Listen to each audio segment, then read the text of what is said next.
నాతో వెంకటాచలంలో ఒకానొకప్పుడు ఒక వృద్ధ అర్చకుడు చెప్పాడు, ఒక్కొక్క రోజు వెంకటేశ్వర స్వామి వారి ముఖంలో గొప్ప సంతోషం కనపడుతుందండి మాకు.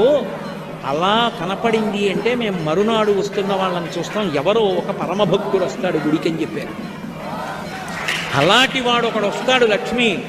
వాడు హుండీలో డబ్బులు వేయడానికి ఇలా చేయి పెడతాడు. వాడేం పెద్ద పెద్ద కట్టలు వేయడు.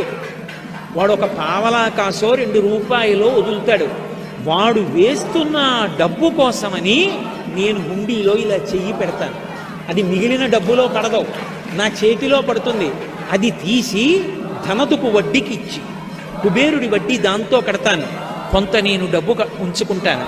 నీకు చమత్కారం చెప్పనా, ఇంతమందికి ఇచ్చేవాడిని పరమభక్తుల డబ్బులతో జీవనం గడుపుతూ ఉంటాను. వింతలేల చెయ్యుచుండెదను కొండ మీద. ఆశ్చర్యకరమైన పనులు ఇలాంటివి చేస్తూ ఉంటాను. కలియుగంలో